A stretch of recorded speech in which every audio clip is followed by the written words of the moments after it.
പരിശുദ്ധമായ ദീനുണ്ടല്ലോ, ജീവിതത്തിൽ ഒരു തമാശയ്ക്ക് പോലും കള്ളം പറയാത്ത ആദരവായ പ്രവാചകൻ നബി മുഹമ്മദ് മുസ്തഫ സല്ലല്ലാഹു അലൈഹി വസല്ലമ തങ്ങളെ പറയുകയാ, ഈ പരിശുദ്ധമായ ദീനുണ്ടല്ലോ പടച്ചവനെ കുടകിന്റെ പരിസരത്ത് മാത്രമല്ല ഈ ലോകത്തിന്റെ ഏത് മുക്കിലും മൂലയിലും കൊട്ടാരം മുതൽ കുടില് വരെ പട്ടണം മുതൽ ഗ്രാമം വരെ അല്ലാഹുവിന്റെ പരിശുദ്ധമായ ദീന് വ്യാപിക്കുമെന്ന് മഹാനായ ആദരവായ പ്രവാചകൻ നബി മുഹമ്മദ് മുസ്തഫ സല്ലല്ലാഹു അലൈഹി വസല്ലമ തങ്ങൾ അവിടുന്ന് പറഞ്ഞു തരുമ്പോൾ ഈ വഅദ കേൾക്കാൻ വന്നിരിക്കുന്ന എന്റെ പ്രിയപ്പെട്ടവരോട് ദീനില്ലാതായി പോകുമോ, ഖുർആൻ നശിച്ചു പോകുമോ, മുസ്ലിമീങ്ങൾ ഇല്ലാതായി പോകുമോ എന്ന് പറയുന്ന ഒരു ഭയം നിങ്ങൾക്ക് ആർക്കും വേണ്ടടോ.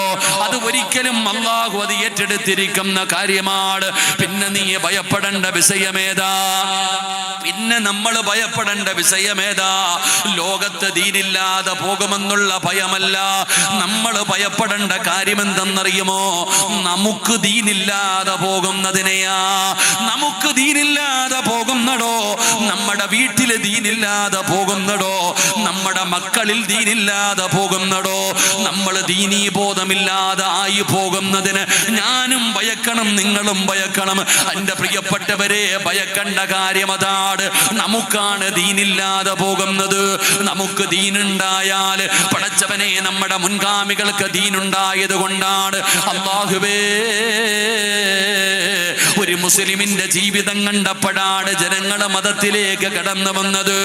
ആരുടെയും വഅദ കേട്ടിട്ടല്ല, ഒരാളുടെയും പ്രഭാഷണം കേട്ടിട്ടല്ല.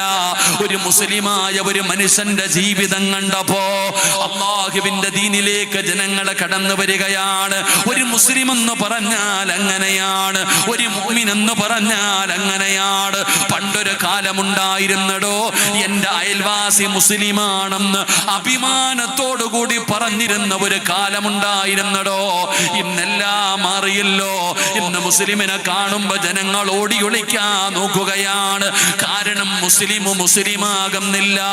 എൻ്റെ പ്രിയപ്പെട്ട സഹോദരങ്ങള്, ഒരു മുസ്ലിം എന്ന് പറഞ്ഞാൽ ആരെ പോലെ ആകണമെന്നറിയുമോ? ഒരു യഥാർത്ഥ മുഅ്മിൻ എന്ന് പറഞ്ഞാൽ ആരാകണമെന്നറിയുമോ? എൻ്റെ പ്രിയപ്പെട്ടവരെ, ജനങ്ങൾ മുഴുവനും അല്ലാഹുവിന്റെ പരിശുദ്ധമായ കഅബാലയത്തിലേക്ക് ഹജ്ജിന് പോകാൻ തയ്യാറെടുക്കുന്ന സമയമാണല്ലോ. ഒരാള് കഅബയെ പോലെയാകണമെന്നാണ്, ഒരാള് കഅബയെ പോലെയാകണമെന്നാണ്. കഅബാലയത്തിന്റെ പ്രത്യേകത എന്തെന്നറിയുമോ? എൻ്റെ പ്രിയപ്പെട്ടവരെ, നമ്മളെല്ലാവരും യാത്ര ചെയ്യാൻ കൊതിക്കുന്നവരാ, യാത്ര പോകാൻ ആഗ്രഹിക്കുന്നവരാ. പടച്ചവനെ, നമ്മൾ അല്പ ലീവ് കിട്ടുമ്പോൾ, ഒരു വെക്കേഷൻ കടന്നു വരുമ്പോൾ, ഒരു ഞായറാഴ്ച കടന്നു വരുമ്പോൾ നമ്മൾ കറങ്ങാൻ പോകുന്നവരാണല്ലോ. നമ്മൾ യാത്ര ചെയ്യാൻ ആഗ്രഹിക്കുന്നവരാണല്ലോ. എൻ്റെ പ്രിയപ്പെട്ടവരെ, യാത്രയ്ക്ക് വേണ്ടി എവിടെ പോകണം? ഭർത്താവും മക്കളും ഒരുമിച്ച് കൂടുകയാണ്. അപ്പോഴാണ് ഒരാൾ പറയുന്നത് നമുക്ക് ഊട്ടിയിൽ പോകാം. അപ്പൊ പറയുന്നു, കഴിഞ്ഞ പ്രാവശ്യം ഊട്ടിയിൽ പോയതല്ലേ, അതുകൊണ്ട് കൊടൈക്കനാലിൽ പോകാം. അവിടെ നമ്മൾ പോയതല്ലേ, എങ്കിൽ നമുക്ക് മൈസൂർ പോകാം. പോയ സ്ഥലത്തേക്ക് പിന്നെ പോകാൻ നമ്മുടെ മനസ്സനുവദിക്കുന്നില്ല. നമ്മൾ പുതുമ ഇഷ്ടപ്പെടുകയാണ്, മറ്റൊരു സ്ഥലത്തേക്ക് പോകാൻ കൊതിക്കുകയാണ്. എന്നാൽ എൻ്റെ പ്രിയപ്പെട്ട മുസ്ലിമേ, അല്ലാഹുവിന്റെ പരിശുദ്ധമായ കഅബാലയമുണ്ടല്ലോ. ആ വിശുദ്ധമായ കഅബാലയത്തിൽ ഒരു പ്രാവശ്യമല്ല, 1 കോടി പ്രാവശ്യം ഒരു മനുഷ്യൻ പോയാലും അവന് മടുപ്പ് തോന്നുന്നില്ല. ഉംറയ്ക്ക് പോകാൻ ഒരു അവസരം കിട്ടുമ്പോ, ഹജ്ജിന് പോകാൻ ഒരു അവസരം ഉണ്ടാകുമ്പോ ഞാൻ അവിടെ പോയതാണ്, അതുകൊണ്ട് അടുത്ത സ്ഥലത്ത് പോകാമെന്ന് ആരും പറയാറില്ല. എല്ലാവരും അങ്ങോട്ട് പോകാൻ ആഗ്രഹിക്കുകയാണ്. ആ കഅബയൊന്ന് കാണാൻ, ആ കഅബയൊന്ന് തൊടാൻ, ആ കഅബയുടെ കില്ല പിടിക്കാൻ, ആ ഹജറുൽ അസ്വദ് ഒന്ന് ചുംബിക്കാൻ, പടച്ചവനെ ആ കഅബ കണ്ടുകൊണ്ടൊന്ന് നിസ്കരിക്കാൻ, ആ കഅബാലയത്തിലേക്ക് പോകാൻ ജനങ്ങൾ കൊതിക്കുകയാണ്, ജനങ്ങൾ ആഗ്രഹിക്കുകയാണ്. കണ്ടാ മതി വരുന്നില്ല, പടച്ചവനെ ചാരത്തിരുന്നാ മതി വരുന്നില്ല. എൻ്റെ പ്രിയപ്പെട്ടവരെ, എത്ര കണ്ട മനുഷ്യനാണെങ്കിലും അവസാനം പരിശുദ്ധമായ കഅബാലയത്തിന്റെ മതാഫിലൂടെ വിടവാങ്ങലിന്റെ തവാഫ് നടത്തുമ്പോ ഓരോ തവാഫ് കഴിയുമ്പോഴും അവന്റെ ഹൃദയമൊന്ന് പിടയ്ക്കുകയാണ്. പരിശുദ്ധമായ കഅബാലയത്തിന്റെ മുന്നിലൂടെ അവസാനം 7ാമത്തെ തവാഫ് നടത്തി കഴിയുമ്പോ അവന് കഅബയോട് സലാം പറയുന്ന ഒരു രംഗമുണ്ടോ. അല്ലാഹുവിന്റെ പരിശുദ്ധമായ കഅബാലയത്തിനോട് പടച്ചവനെ സലാം പറയുന്ന ഒരു സമയമുണ്ടോ. ഏതൊരു മനുഷ്യന്റെയും കണ്ണ് നിറഞ്ഞു പോകുന്ന സമയമാണ്. അവന്റെ ഹൃദയമൊന്ന് പിടയ്ക്കുകയാണ്, അവന്റെ കൈകാലുകളൊന്ന് വിറയ്ക്കുകയാണ്. അവസാനം കഅബാലയത്തിൽ നിന്ന് വിട പറയുമ്പോ വെളിയിലേക്ക് ഇറങ്ങി വരുമ്പോ പടച്ചവനെ പിന്നെയും പിന്നെയും കഅബാലയത്തിലേക്ക് തിരിഞ്ഞു നോക്കുകയാണ്. അവൻ അപ്പോഴും അല്ലാഹുവോട് പറയുന്നത് എന്തെന്നറിയുമോ? അല്ലാഹുവേ, ഇനിയും എന്നെ ഇവിടെ എത്തിക്കണേ അല്ലാ. അവസാനത്തെ സിയാറത്താക്കല്ലേ അല്ലാ. ഇനിയും എനിക്ക് വരണം പടച്ചവനെ, ഇനിയും എനിക്ക് കാണണം പടച്ചവനെ, ഇനിയും എനിക്ക് ചുംബിക്കണം പടച്ചവനെ, ഇനിയും എനിക്കൊരവസരം തരണേ എന്ന് ആ കഅബാലയത്തെ അവസാനമായി കാണുമ്പോ അവിടെ നിന്നുകൊണ്ട് കരഞ്ഞു ദുആ ചെയ്തിട്ടാണ് വരുന്നത്. ഇതാണ് കഅബാലയത്തിന്റെ പ്രത്യേകത. ഇതാണ്, ഇതുപോലെയാണ് മഹാനായ ആദരവായ പ്രവാചകൻ നബി മുഹമ്മദ് മുസ്തഫ സല്ലല്ലാഹു അലൈഹി വസല്ലമ തങ്ങളും ആ കഅബാലയത്തെ പോലെയാണ്. പടച്ചവനെ ആരെങ്കിലും നബിതങ്ങളെ കണ്ടു കഴിഞ്ഞാൽ അവനും മതി വരുന്നില്ലടോ. നബിതങ്ങളെ കണ്ടവന് പിന്നെയും കാണാൻ ആഗ്രഹമാണ്. നബിതങ്ങളോട് സംസാരിച്ചവർക്ക് പിന്നെയും സംസാരിക്കാൻ ആഗ്രഹമാണ്. നബിതങ്ങളുടെ കൂടെ ഇരുന്നവർക്ക് മടുപ്പ് വരുന്നില്ല സഹോദര, പിന്നെയും നബിതങ്ങളുടെ കൂടെ ഇരിക്കാൻ ആഗ്രഹമാണ്. നബിയോടൊപ്പം യാത്ര ചെയ്തവരുണ്ടല്ലോ, അവർക്ക് പിന്നെയും നബിതങ്ങളോടൊപ്പം യാത്ര ചെയ്യാൻ ആഗ്രഹമാണ്. ഒരിക്കലും മടുപ്പ് വരുന്നില്ല, ഒരിക്കലും മുഷിപ്പ് തോന്നുന്നില്ല, ഒരിക്കലും മതി വരുന്നില്ല. അതാണ് സഫ്വാൻ എന്ന് പറയുന്ന സ്വഹാബിയുണ്ടല്ലോ, സൗബാൻ എന്ന് പറയുന്ന ചെറുപ്പക്കാരന്റെ ചരിത്രം പഠിപ്പിക്കുന്നത് അതാണ്. യുവത്വത്തിന്റെ നടുവിലൂടെ നടന്നു പോകുന്ന സൗബാൻ എന്ന് പറയുന്ന ചെറുപ്പക്കാരൻ ഒരിക്കൽ അല്ലാഹുവിന്റെ പ്രവാചകന്റെ മുമ്പിലൂടെ നടന്നു വരുമ്പോ എല്ലും തോലുമായിരിക്കുകയാണ്. വല്ലാതെ ശരീരം മുഴുവനും തളർന്നു പോയിരിക്കുകയാണ്. എന്തോ മാരക രോഗം പിടിച്ചവരെ പോലെ സൗബാൻ എന്ന് പറയുന്ന ചെറുപ്പക്കാരനെ കണ്ടപ്പോ അല്ലാഹുവിന്റെ റസൂൽ ചോദിക്കുന്നു, സൗബാൻ, നിനക്കെന്തു പറ്റി സൗബാൻ? നിന്റെ പ്രയാസം എന്താണ് സൗബാൻ? നിനക്ക് എന്തെങ്കിലും രോഗമുണ്ടോ? അല്ലാഹുവിന്റെ പ്രവാചകൻ എവിടെന്ന് ചോദിക്കുമ്പോ സൗബാൻ എന്ന് പറയുന്ന ചെറുപ്പക്കാരൻ പറയുകയാണ്, യാ റസൂലല്ലാഹ്, അല്ലാഹുവിന്റെ നബിയേ, എനിക്ക് രോഗമില്ല നബിയേ, എനിക്കൊരു പ്രയാസവുമില്ല നബിയേ. പിന്നെ എന്തുകൊണ്ടാണ് നീ എല്ലും തോലുമായിരിക്കുന്നത്? നിന്റെ ശരീരം എന്തേ ഇത്ര ക്ഷീണിച്ചു പോയത്? സൗബാൻ എന്ന് പറയുന്ന ചെറുപ്പക്കാരൻ പറയുകയാണ്, ടെൻഷനാണ് നബിയേ, വല്ലാത്ത ടെൻഷനാണ് നബിയേ. നബിതങ്ങൾ ചോദിക്കുന്നു, നിന്റെ ടെൻഷൻ എന്താണ്? അപ്പോഴാണ് സൗബാൻ എന്ന് പറയുന്ന ചെറുപ്പക്കാരൻ പറയുകയാണ്, അങ്ങയുടെ മുമ്പിലേക്ക് കടന്നു വരുമ്പോൾ, നബിതങ്ങളെ കാണുമ്പോൾ, അങ്ങയുടെ മുമ്പിലിരിക്കുമ്പോൾ, അങ്ങയുടെ പ്രഭാഷണം കേൾക്കുമ്പോൾ എനിക്ക് വല്ലാത്ത സന്തോഷമാണ് നബിയേ, എനിക്ക് വല്ലാത്ത ആനന്ദമാണ് നബിയേ. പക്ഷേ അങ്ങയെ കാണാതെ വന്നാ വല്ലാത്ത ടെൻഷൻ വരുന്നു നബിയേ. ഭക്ഷണം കഴിക്കാൻ കഴിയുന്നില്ല നബിയേ, സമാധാനത്തോടെ ഉറങ്ങാൻ പറ്റുന്നില്ല നബിയേ. ഇതാണടോ അല്ലാഹുവിന്റെ റസൂലിന്റെ ഗുണമാണ്. കണ്ടാ മതി വരുന്നില്ല, കണ്ടാ കൊതി തീരുന്നില്ല, സംസാരിച്ചാ പിന്നെയും പിന്നെയും സംസാരിക്കാൻ തോന്നുകയാ. കൂടെ നടന്നാലും കൂടെ ഇരുന്നാലും പിന്നെയും പിന്നെയും കൊതിക്കുകയാണ്. ഒരു മുസ്ലിമിന്റെ ജീവിതം ഇതാണ്, ഒരു മുസ്ലിമിന്റെ ജീവിതം ഇതാണ്. ഒരു മുഅ്മിനായ മനുഷ്യന്റെ ജീവിതം കണ്ടാൽ ജനങ്ങൾ പരിശുദ്ധമായ ദീനിലേക്ക് കടന്നു വരികയാ. ഒരു മുസ്ലിമിന്റെ ജീവിതം അങ്ങനെയാണ്, സ്വഹാബത്തിന്റെ ജീവിതം അങ്ങനെയാണ്. അത് മനസ്സിലാക്കണമെങ്കിൽ മഹാനായ സയ്യിദുനാ അബൂ ഹുറൈറ റളിയല്ലാഹു തആല അൻഹു നിവേദനം ചെയ്യുന്ന ഹദീസ് ഹദീസിൽ കാണാം, യമനിലെ രാജാവാണ് സുമാമ. യമൻ എന്ന് പറയുന്ന രാജ്യത്തെ രാജാവാണ് സുമാമ. പടച്ചവനെ, സുമാമയ്ക്ക് അല്ലാഹുവിന്റെ ദീനിനോട് വല്ലാത്ത വെറുപ്പാണ്, നിബിതങ്ങളെ വല്ലാത്ത വെറുപ്പാണ്.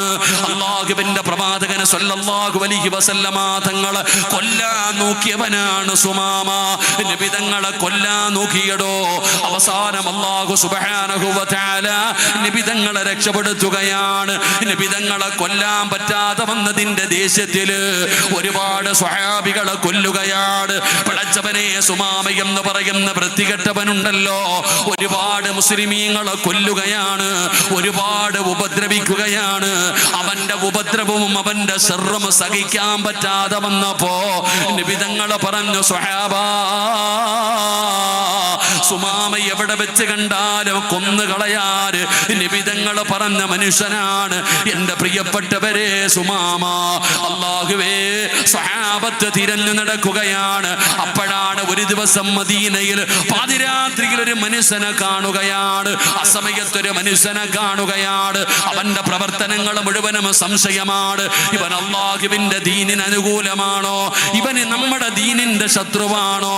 അവന്റെ ചോദ്യങ്ങളും അവന്റെ പ്രവർത്തനങ്ങളും സ്വഹാബത്തിന് സംശയമുണ്ടാക്കുകയാണ്. അങ്ങനെ പിടിച്ചുകൊണ്ടുവന്ന മസ്ജിദ് നബവിയുടെ തൂണിൽ കെട്ടിയിടുകയാണ്. നിബിതങ്ങൾ വരട്ടെ, അല്ലാഹുവിന്റെ റസൂൽ വന്നിട്ട് തീരുമാനിക്കാം. പടച്ചവനെ, സുബഹി നമസ്കാരത്തിന് വേണ്ടി നിബിതങ്ങൾ കടന്നു വന്നു. നമസ്കാരം കഴിഞ്ഞപ്പോ സ്വഹാബത്ത് പറയുന്നു, നബിയേ, യാ റസൂലല്ലാഹ്,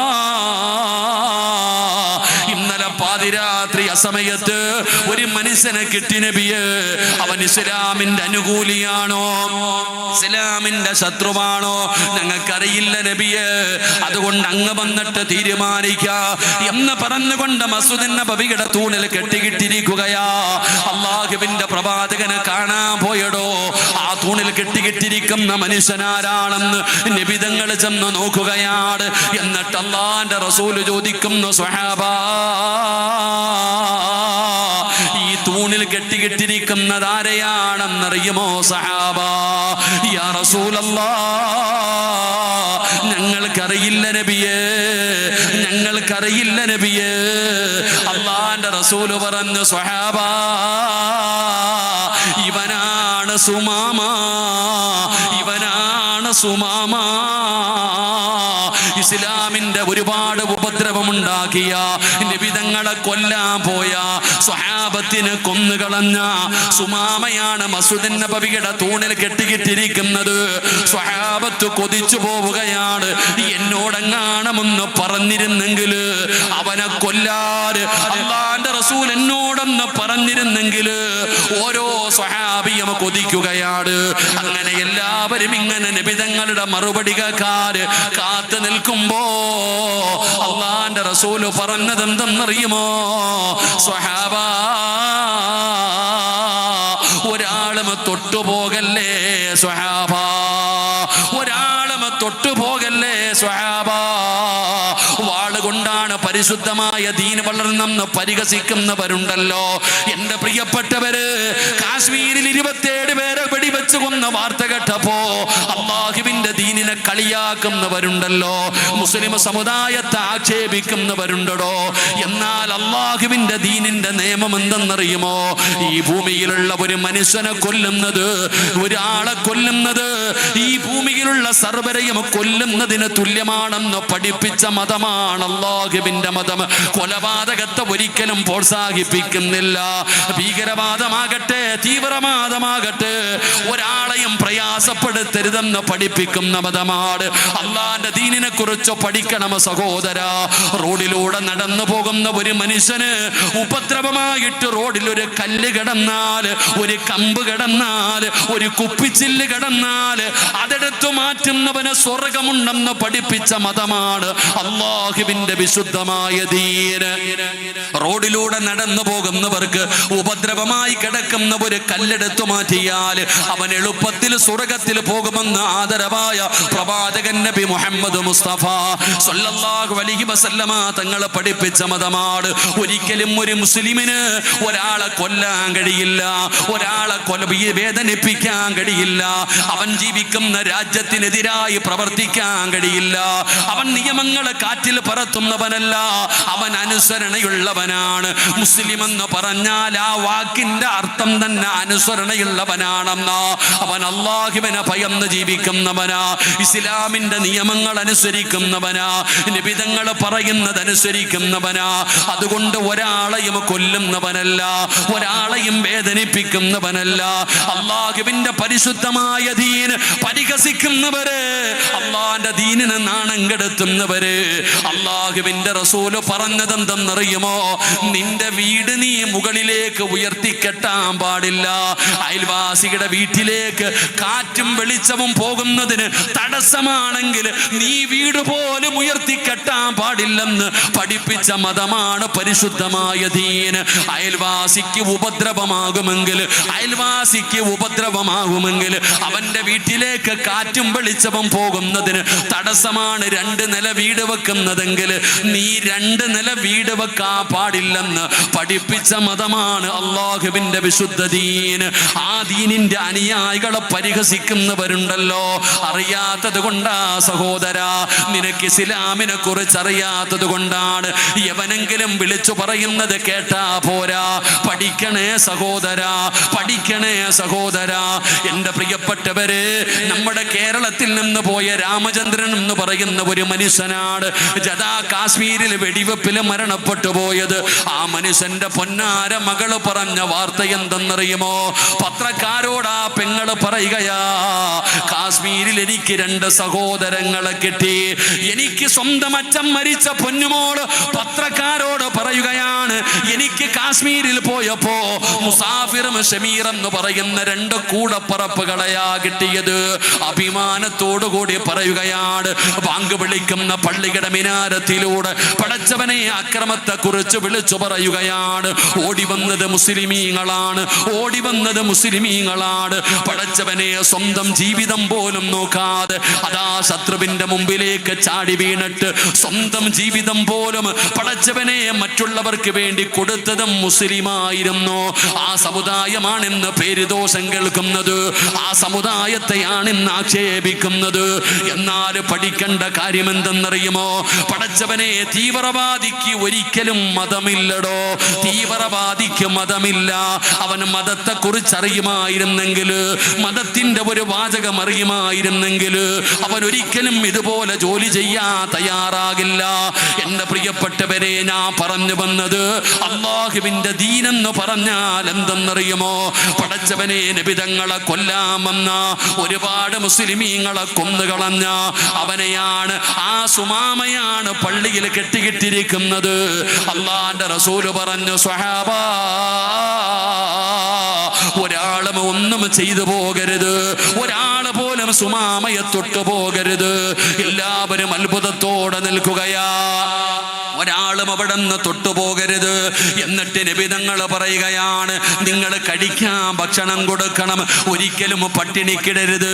നിങ്ങൾ കഴിക്കാൻ ഭക്ഷണം കൊടുക്കണേ, നിങ്ങൾ കുടിക്കാൻ ആടിന്റെ പാല് കൊണ്ടുവന്ന് കൊടുക്കണേ. ആരോടാ? സ്വഹാബത്തിനോട് പറയുകയാണ്. എവിടെ വെച്ച് കണ്ടാലും കൊന്നുകളയണമെന്ന് നബി തങ്ങൾ പറഞ്ഞ മനുഷ്യനെ കയ്യെ കിട്ടിയപ്പോ അല്ലാഹുവിന്റെ റസൂല് പറയുന്ന, തൊട്ടുപോകരുത്, ഭക്ഷണം കൊടുക്കണേ, പാല് കൊടുക്കണേ. നബിതങ്ങളൊന്നും മിണ്ടിയില്ലടോ. സ്വഹാബത്ത് നബിതങ്ങൾ പറഞ്ഞത് കാരണം അവരുടെ മനസ്സിലുണ്ടെങ്കിലും അവര് പുറത്തു കാണിച്ചില്ല. അവര് ഭക്ഷണം കൊണ്ടുവന്ന് കൊടുക്കുകയാ, പാല് കൊണ്ടുവന്ന് കൊടുക്കുകയാ. ഒരു ദിവസം കഴിഞ്ഞു, അല്ലാഹുവിന്റെ പ്രവാചകൻ സ്വല്ലല്ലാഹു അലൈഹി വസല്ലമ തങ്ങൾ സുമാമയുടെ ചാരത്ത് ചെന്നിട്ട് നബിതങ്ങൾ ചോദിക്കുന്നു, മാദാ ഇൻദക യാ സുമാമ, സുഖമാണോ സുമാമ? സുഖമാണോ സുമാമ? സുമാമ പറയുന്നു, മുഹമ്മദേ എനിക്ക് സുഖമാ. നിനക്ക് വേണമെങ്കിൽ എന്നെ കൊന്നുകളയാ, നിനക്ക് വേണമെങ്കിൽ എന്നെ കൊന്നുകളയാ. എന്നെ വെറുതെ വിട്ടാ നിനക്ക് വേണ്ട പണം മുഴുവനും ഞാൻ തരാ മുഹമ്മദ്. സുമാമയുടെ മറുപടിയാണ്. നബിതങ്ങളൊന്നും മിണ്ടാതെ പോവുകയാണ്. രണ്ടാമത്തെ ദിവസമെത്തി. നബിതങ്ങൾ അപ്പോഴും ചോദിക്കുന്ന, സുമാമ സുഖമാണോ? മുഹമ്മദേ സുഖമാണ്. നിനക്ക് വേണമെങ്കിൽ എന്നെ കൊന്നുകളയാ, ഇല്ലെങ്കിൽ എന്നെ വെറുതെ വിട്ടാൽ നിനക്ക് ആവശ്യമുള്ളത് മുഴുവനും ഞാൻ തരാ സുമാമ. നബിതങ്ങൾ മിണ്ടാതെ പോവുകയാണ്. മൂന്നാമത്തെ ദിവസവും അല്ലാഹുവിന്റെ പ്രവാചകൻ അവിടെന്ന് ചോദിക്കുന്നു, മാതാ ഇന്ദകയാ സുമാമ, സുഖമാണോ സുമാമ? സുമാമ പറഞ്ഞ മറുപടി തന്നെയാണ് പറയുന്നത്. 3 ദിവസം കഴിഞ്ഞപ്പോ നബിതങ്ങൾ പറഞ്ഞു, സ്വഹാബ അടിച്ചുവിട് സഹാബ, അഴിച്ചുവിട് സ്വഹാബ. സ്വഹാബത്തവിടം അഴിച്ചു വിടുകയാണ്. സുമാമ സ്വഹാബത്തിന്റെ മുമ്പിലൂടെ ചിരിക്കുന്ന മുഖത്തോട് അവിടെ നിറങ്ങി നടക്കുകയാണ്. സ്വഹാബികൾ മുഴുവനും അത്ഭുതത്തോടെ നോക്കി നിൽക്കുകയാ. അതാ സുമാമ മുന്നോട്ട് നടക്കുകയാണ്. പടച്ചവനെ കുറച്ച് മുന്നോട്ട് സഞ്ചരിച്ചു. എന്നിട്ട് തന്റെ വസ്ത്രമങ്ങ് മാറുകയാണ്, കൈകാലുകൾ കഴുകുകയാണ്. എന്നിട്ട് നല്ല വസ്ത്രം ധരിച്ചുകൊണ്ട് ഇലാ ഹദ്റത്തി റസൂലില്ലാഹ്, അല്ലാഹുവിന്റെ പ്രവാചകന്റെ മുമ്പിലേക്ക് മടങ്ങി വരികയാ. സ്വഹാബത്ത് മുഴുവനും അത്ഭുതത്തോടെ നോക്കി നിൽക്കുമ്പോ സുമാമ നബി തങ്ങളുടെ മുമ്പിലേക്ക് കടന്നു വരികയാണ്. മുത്തുനബിയുടെ മുമ്പിൽ വന്നിട്ട് സുമാമ പറയുന്നു, അശ്ഹദു അല്ലാ ഇലാഹ ഇല്ലല്ലാഹ്, ഷഹാദത്ത് കലിമ പറഞ്ഞുകൊണ്ട് പരിശുദ്ധമായ ദീനിലേക്ക് കടന്നു വരികയാ. എന്നിട്ട് സുമാമ പറഞ്ഞു, നബിയേ എന്റെ ജീവിതത്തിൽ ഞാൻ ഏറ്റവും കൂടുതൽ വെറുത്തിരുന്ന മുഖം അങ്ങയുടെ മുഖമാ. എന്റെ ജീവിതത്തിൽ ഞാൻ ഏറ്റവും കൂടുതൽ വെറുത്തിരുന്നത് അങ്ങയുടെ മുഖമാണ്. ഇന്നെന്റെ ജീവിതത്തിൽ ഞാൻ ഏറ്റവും കൂടുതൽ കാണാൻ ആഗ്രഹിക്കുന്ന മുഖം അങ്ങയുടേതാണ്. ഞാൻ ഏറ്റവും കൂടുതൽ വെറുത്തിരുന്ന നാട് മദീനയാണ്. ഇന്നെന്റെ ജീവിതത്തിൽ ഞാൻ ഏറ്റവും കൂടുതൽ ഇഷ്ടപ്പെടുന്ന നാട് മദീന എന്ന് പറയുന്ന നാടാണ്. യാ റസൂലല്ലാഹ്, എന്തൊരു ജീവിതമാനബിയേ, എന്തൊരു സ്നേഹമാനബിയേ, എന്തൊരു അനുസരണയാനബിയേ. ഇത് കണ്ടിട്ട് ഞാൻ മുസ്ലിമായില്ലെങ്കിൽ ഇനി ഏത് കാലത്താ ഞാൻ നന്നാകുന്നത്? എന്തിനാണ് ഞാൻ ഈ ചരിത്രം പറഞ്ഞതെന്നറിയുവോ? മുസ്ലിം എന്ന് പറഞ്ഞാൽ അങ്ങനെയാണ്, മുഅ്മിൻ എന്ന് പറഞ്ഞാൽ അങ്ങനെയാണ്. അവനെ കാണുമ്പോ ജനങ്ങൾ ഓടി വരികയാണ്, അവനുമായി സംസാരിക്കാൻ, അവനുമായിട്ട് സഹകരിക്കാൻ, അവനുമായി യാത്ര ചെയ്യാൻ, അവന്റെ കൂടെ താമസിക്കുവാൻ, അവന്റെ അയൽവാസിയാകാൻ. ഒരു യഥാർത്ഥ മുസ്ലിമായി ജീവിച്ച ജനങ്ങൾ നമ്മളെ തേടി വരുമെന്ന് ചരിത്രം പഠിപ്പിക്കുകയാ. അതുകൊണ്ട് ദീനില്ലാത്തതിനെ പേടിക്കണം സഹോദരാ, ദീനില്ലാതെ പോകുന്നതിനെ ഭയക്കണമടോ. ഇന്ന് നമുക്ക് ദീനില്ല, നമ്മുടെ വീടുകളിൽ ദീനില്ല, നമ്മുടെ ഭാര്യമാർക്ക് ദീനില്ല, നമ്മുടെ മക്കൾക്ക് ദീനില്ല, നമ്മുടെ കുടുംബം ദീനില്ലാതെ പോവുകയാണ്. അതുകൊണ്ടാണ് യുവതലമുറ ഇങ്ങനെ തകർന്നു പോകുന്നത്. ഇവര് പതാ അടിച്ചുവിട്ട പട്ടം പോലെ പറന്നു നടക്കുന്നത് അതുകൊണ്ടാ. അതുകൊണ്ട് വഅദ് കേൾക്കാമെന്നവരെ, അല്ലാഹുവിന്റെ ഖുർആനിന് നിങ്ങളോട് ചിലത് പറയാനുണ്ട് മോനെ. അല്ലാഹുവിന്റെ വിശുദ്ധമായ കലാമായ ഖുർആൻ ഉണ്ടല്ലോ, ആ ഖുർആനിന് നിങ്ങളോട് ചിലത് പറയാനുണ്ട്. കേട്ടേ പറ്റു സഹോദരാ. അല്ലാഹുവിന്റെ ഖുർആനിന് പറയാനുള്ളത് എന്താണെന്ന് നിങ്ങളൊന്ന് കേൾക്കണേ, നിങ്ങളൊന്ന് കേൾക്കണേ. നിങ്ങൾ കേട്ടാൽ നിങ്ങളുടെ ജീവിതം മാറുമടോ. അല്ലാഹുവേ, ഞങ്ങളുടെ ഈമാൻ ഉറപ്പിക്കണേ അല്ലാ. ഞങ്ങളുടെ ജീവിതത്തിൽ മാറ്റം വരുത്തണേ അല്ലാ. പടച്ചവനെ, അല്ലാഹുവിന്റെ ദീനനുസരിച്ച് ജീവിച്ചിട്ട് ഈ ലോകത്ത് നിന്ന് യാത്ര പറയുമ്പോ ഈമാനുള്ള ഒരു മരണം തരണേ അല്ലാ. ഒരു മരണം തരണേ തമ്പുരാന്. എൻ്റെ പ്രിയപ്പെട്ടവര്, സംഘാടകർ ബക്കറ്റുമായി നിങ്ങളുടെ മുമ്പിലേക്ക് കടന്നു വരികയാ. ബക്കറ്റുണ്ടോ? ഇല്ലേ? അൽഹംദുലില്ലാഹ്, സംഘാടകർ ബക്കറ്റുമായി നിങ്ങളുടെ മുമ്പിലേക്ക് കടന്നു വരികയാണ്. എന്തിനാണെന്ന് ഞാൻ പറയാതെ തന്നെ നിങ്ങൾക്കറിയുമല്ലോ. നിങ്ങൾ കൊടുത്തതൊന്നും ഇന്ന് വരെ നഷ്ടമായിട്ടില്ല. അല്ലാഹുവേ, ഇന്ന് പടച്ചവന് ശൈഖുനയുടെ കയ്യിൽ നിന്ന് ഈ വിദ്യാർത്ഥികൾ സനത് വാങ്ങുന്നത് കണ്ടില്ലേ? അതാരുടെ മക്കളാ? നിങ്ങളുടെ മക്കളാ. നിങ്ങൾ കൊടുത്ത ഭക്ഷണമാണ് കഴിച്ചത്. പടച്ചവനെ, നിങ്ങൾ കൊടുത്ത പൈസ കൊണ്ടാണ് ഇവിടെ പലതും ചെയ്തത്. പടച്ചവനെ, ഹാജി സ്ഥലം കൊടുത്തു. പടച്ചവനെ, ബിൽഡിംഗ് ആയില്ലേ? ഈ മക്കള് നിങ്ങളുടെ മക്കളാണ്. അല്ലാഹുവിന്റെ പരിശുദ്ധമായ ഖുർആൻ മുഴുവനും പഠിച്ച ഹാഫിളീങ്ങളുണ്ടല്ലോ, എല്ലാം ഈ സ്ഥാപനത്തിന് വേണ്ടിയാണ്. പടച്ചവനെ, ഇപ്പൊ പരിപാടി നടത്തുന്നതും സ്ഥാപനത്തിന് വേണ്ടിയാണ്. അതുകൊണ്ട് സംഘാടകർ ബക്കറ്റുമായി മുമ്പിലേക്ക് കടന്നു വരികയാ. ഒരാളുടെയും 5 നയാ പൈസ അല്ലാഹുവിന് ആവശ്യമില്ല. നിനക്കാണ് ആവശ്യം, നമുക്കാണ് ആവശ്യം, നമുക്കാണ് ആവശ്യം. നമ്മൾ കൊടുത്താ നമുക്കാണ് പ്രയോജനമുള്ളത്. നബിതങ്ങൾ പറഞ്ഞല്ലോ, അസ്വദഖതു റദ്ദുൽ ബലാ. സദഖ വിപത്തുകളെ തട്ടിമാറ്റുമെന്ന് നബി മുഹമ്മദ് മുസ്തഫ സല്ലല്ലാഹു അലൈഹി വസല്ലമ തങ്ങൾ പറയുകയാണ്. സദഖ വിപത്തുകളെ തട്ടിമാറ്റുകയാണ്, ദുരന്തങ്ങളെ തട്ടിമാറ്റുകയാണ്, അപകടങ്ങളെ തട്ടിമാറ്റുകയാണ്. പടച്ചവനെ, അതാ ഹാജിയാരുടെ വീട്ടിൽ നിന്നിറങ്ങിയപ്പോ ഒരു സഹോദരൻ പറഞ്ഞു, ഉസ്താദേ, എന്റെ കൂടപ്പറപ്പിന് ഒരു ആക്സിഡന്റ് പറ്റി. പടച്ചവനെ, ആഴ്ചകളോളം വെന്റിലേറ്ററിലായിരുന്നു. ദുആ ചെയ്യണേ എന്ന് പറഞ്ഞു. ശിഫ കൊടുക്കണേ അല്ലാ, ആഫിയത്ത് കൊടുക്കണേ അല്ലാ. പടച്ചവനെ, ഇപ്പോഴാണ് പറഞ്ഞത്, ഉസ്താദ്, നിങ്ങളുടെ വഅദ് കേൾക്കുന്ന ഒരു പൊന്നുമോര് കാലിന് വല്ലാത്ത പ്രയാസമാ, ദുആ ചെയ്യണേ.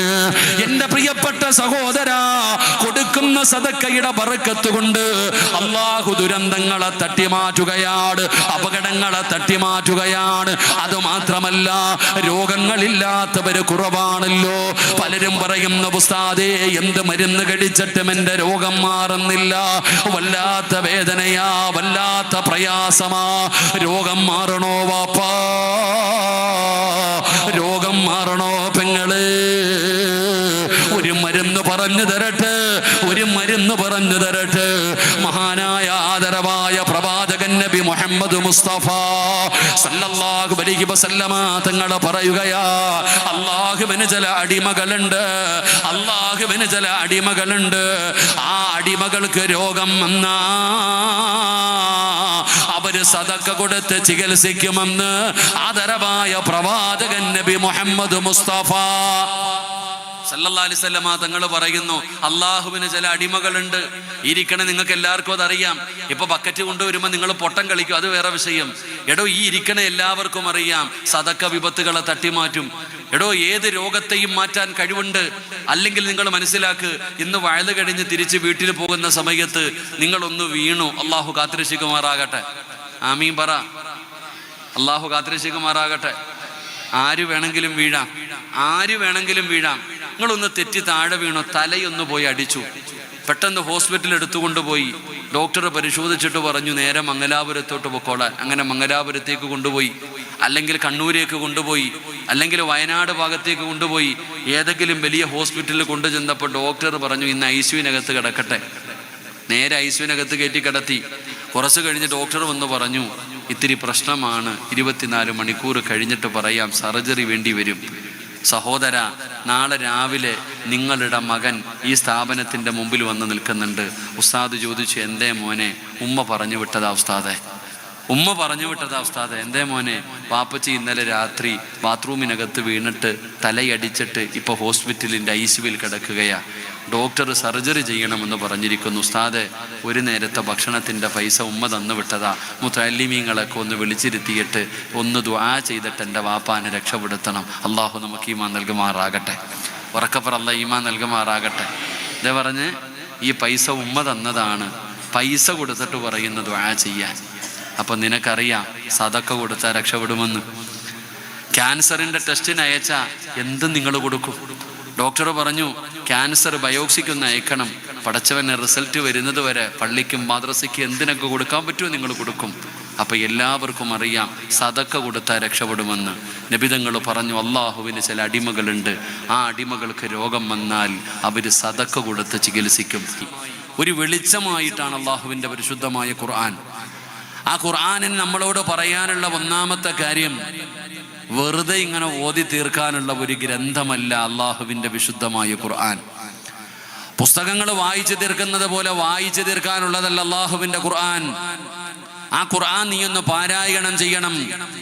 ആ പരിശുദ്ധമായ ഖുർആന് നീ പാരായണം ചെയ്യുന്ന സമയത്ത് അതിനകത്ത് പറയുന്നത് എന്താണെന്ന് നീ ഒന്ന് ചിന്തിച്ചാൽ മതി, വേറെ ഒന്നും വേണ്ട. അള്ളാഹുവിൻ്റെ ഖുർആൻ നമ്മളോട് പറയുന്ന ഒന്നാമത്തെ കാര്യം, അള്ളാഹുവിൻ്റെ വിശുദ്ധമായ ഖുർആൻ ഞാൻ 5 ഖത്തം തീർത്തു, 10 ഖത്തം തീർത്തു, മാസത്തിൽ 2 ഖത്തം തീർക്കുന്നവനാ എന്ന് പറഞ്ഞിട്ട് കാര്യമൊന്നുമില്ല. എൻ്റെ പ്രിയപ്പെട്ടവരെ, നീ ഓതുന്നത് ഒരു സൂറത്താണെങ്കിലും ഒരു ആയത്താണെങ്കിലും അതിനകത്ത് അല്ലാഹു സുബ്ഹാനഹു വ തആല പറയുന്ന കാര്യം എന്താണെന്ന് നീ ഒന്ന് ചിന്തിക്കണം. ആ ഒരു ചിന്ത നിന്നിലേക്ക് കടന്നു വന്നാൽ ആ പരിശുദ്ധമായ ഖുർആൻ ഒന്ന് നല്ല രീതിയിൽ അതിൻ്റെ അർത്ഥമൊന്ന് മനസ്സിലാക്കിയിട്ട് നീ ഒന്ന് പാരായണം ചെയ്താൽ, എൻ്റെ പ്രിയപ്പെട്ട ചെറുപ്പക്കാരാ, നിന്റെ ജീവിതത്തിൽ മാറ്റം വരികയാണ്, നിനക്ക് നന്നാകാൻ തോന്നുകയാണ്, നിന്റെ ജീവിതത്തിൽ വലിയ വലിയ മാറ്റം വരും മക്കളെ. പരിശുദ്ധമായ ഖുർആൻ പാരായണം ചെയ്താൽ ഒരിക്കലും നന്നാകില്ല എന്ന് പറഞ്ഞു ജനങ്ങളെ എഴുതി തള്ളിയവര് പോലും നന്നായത് വഴുത് കേട്ടിട്ടല്ല. അള്ളാഹുവിന്റെ പരിശുദ്ധമായ ഖുർആനിലെ ഒരായത്ത് കേട്ടപ്പോ ജീവിതത്തിൽ ഒരിക്കലും നന്നാകില്ല എന്ന് പറഞ്ഞ് ജനങ്ങൾ മുഴുവനും എഴുതി തള്ളിയവര് പോലും നന്നായ ചരിത്രമാണ് പരിശുദ്ധമായ ദീനിൽ പഠിക്കാറുള്ളത്. ആരെയാണ് നന്നാക്കിയതെന്നറിയുമോ? ഒരിക്കലും നന്നാകില്ല എന്ന് പറഞ്ഞ് ജനങ്ങളെ എഴുതി തള്ളിയ മനുഷ്യനാണ് മഹാനായ സയ്യിദുനാ ഉമർ ഇബ്നുൽ ഖത്താബ്. ഖത്താബിന്റെ മകൻ ഉമർ, ഖത്താബിന്റെ മകൻ ഉമർ. ആ കാട്ടാളനായ ഉമറിന്റെ ചരിത്രം വായിച്ചു നോക്കടോ. പടച്ചവനെ ഭയപ്പെടുത്തുന്ന ജീവിതം നയിച്ച ആളാണ് ഖത്താബിന്റെ മകൻ ഉമർ. എല്ലാവർക്കും വല്ലാത്ത പേടിയായിരുന്നു. പിഞ്ചു കുഞ്ഞുങ്ങൾക്ക് വരെ ഖത്താബിന്റെ മകൻ ഉമർ വരുന്നു എന്ന് പറഞ്ഞാൽ കരയുന്ന മക്കൾ പോലും പേടിച്ച് കരച്ചിൽ നിർത്തുമായിരുന്നു. ഉമർ ആരാണെന്ന് അറിയണമെങ്കിൽ, ഉമറിന്റെ സ്വഭാവം എന്താണെന്ന് മനസ്സിലാക്കണമെങ്കിൽ ഒരേ ഒരു ചരിത്രം നോക്കിയാ മതിയടോ. പടച്ചവനെ, ഖത്താബിന്റെ മകൻ ഉമറിന്റെ അയൽവാസിയായ ഒരു മനുഷ്യനുണ്ടല്ലോ. ഉമറിന്റെ പരിസരത്ത് താമസിക്കുന്ന അയൽവാസിയോട് ഒരാൾ ഓടി വന്നിട്ട് പറയുകയാ, ഖത്താബിന്റെ മകൻ ഉമർ മുസ്ലിമായി, ഖത്താബിന്റെ മകൻ ഉമർ മുസ്ലിമായി. പടച്ചുറപ്പേ, അയൽവാസിയുടെ മറുപടി എന്തെന്നറിയുമോ? അയൽവാസിയുടെ മറുപടി എന്തെന്നറിയുമോ? എൻ്റെ വീടിൻ്റെ മുറ്റത്ത് കെട്ടിക്കിട്ടിരിക്കുന്ന കഴുത മുസ്ലിമായി എന്ന് പറഞ്ഞാൽ, എൻ്റെ വീടിൻ്റെ മുമ്പിൽ കെട്ടിക്കിട്ടിരിക്കുന്ന ഈ കഴുതയുണ്ടല്ലോ, ഇത് മുസ്ലിമായി എന്ന് പറഞ്ഞാ ഞാൻ വിശ്വസിക്കാം. പക്ഷേ ഖത്താബിന്റെ മകൻ ഉമർ മുസ്ലിമായി എന്ന് പറഞ്ഞാൽ ഒരിക്കലും ഞാൻ വിശ്വസിക്കില്ല. കഴുത മുസ്ലിമായാലും ഉമർ മുസ്ലിമാകില്ല. പടച്ചവനെ, ഉമറിന്റെ ജീവിതം അങ്ങനെയായിരുന്നു. പരിശുദ്ധമായ കഅബാലയത്തിന്റെ കില്ല പിടിച്ചുകൊണ്ട് പടച്ചവനെ ഉമർ തങ്ങൾ അവിടെ നിന്നുകൊണ്ട് പറയുകയാണ്, ഞാൻ മുഹമ്മദിന്റെ തലയെടുത്തു കൊണ്ടുവരുമെന്ന് പ്രഖ്യാപിച്ചിട്ടാണ് ഉമർ പോകുന്നത്. അള്ളാന്റെ റസൂലിനെ കൊല്ലാനാണ് പോകുന്നത്. ഉമർ തങ്ങൾ നബി തങ്ങളെ കൊല്ലാൻ വേണ്ടി പോകുമ്പോ വഴിയിൽ വെച്ചുകൊണ്ട് ഒരാൾ ചോദിച്ചു, ഉമറേ എവിടെ പോവുകയാ? പുതിയ മതവുമായി കടന്നു വന്ന മുഹമ്മദിന്റെ തലയെടുക്കാൻ പോവുകയാണ്. പടച്ചവനെ, അവനാണ് നമ്മുടെ ദൈവങ്ങളെ മുഴുവനും കുറ്റം പറഞ്ഞവന് എന്ന് പറഞ്ഞുകൊണ്ട് ഉമർ പറയുമ്പോ ആ മനുഷ്യൻ പറഞ്ഞു, നീ മുഹമ്മദിനെ കൊല്ലുന്നതിന് മുമ്പ് ആദ്യം പോയിട്ട് നിന്റെ കുടുംബം നേരെയാക്ക്. നിന്റെ സഹോദരി ഫാത്തിമയും അതാ മുഹമ്മദിന്റെ മതത്തിൽ പോയിരിക്കുകയാണ്. ഉമറിന് വല്ലാത്ത ദേഷ്യം വന്നടോ. ഉമർ തങ്ങളെ പടച്ചവനെ ഫാത്തിമ എന്ന് പറയുന്ന കൂടപ്പറപ്പിന്റെ വീട്ടിലേക്ക് കടന്നു ചെല്ലുമ്പോ അള്ളാഹുവിന്റെ പരിശുദ്ധമായ ഖുർആൻ പാരായണം ചെയ്തുകൊണ്ടിരിക്കുകയാണ്. അപ്പോഴാണ് വീട്ടിലേക്ക് കയറി ചെല്ലുന്നത്. ഫാത്തിമ എന്ന് പറയുന്ന സഹോദരിയെ വളരെ ക്രൂരമായ രീതിയിൽ അവിടെ നിന്ന് തല്ലിച്ചതയ്ക്കുകയാണ്. തന്റെ സഹോദരിയെ വല്ലാതെ തല്ലിച്ചതയ്ക്കുകയാ.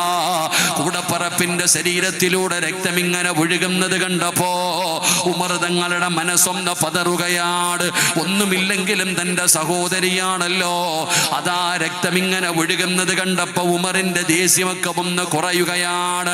അവസാനം ഉമർ ചോദിക്കുന്നു, ഫാത്തിമ, ഞാൻ ഇങ്ങോട്ട് വന്നപ്പോൾ നീ എന്തോ പാടുന്നത് കണ്ടല്ലോ. അതാ ഫാത്തിമ പറയുന്നു, ഞാൻ പാട്ടുപാടിയതല്ല, ഞാൻ അള്ളാഹുവിന്റെ വിശുദ്ധമായ ഖുർആൻ എവിടെന്ന് ഓതിയതാ. ഫാത്തിമയോട് പറയുന്നു, എനിക്കൊന്ന് വായിച്ചു തരുമോ?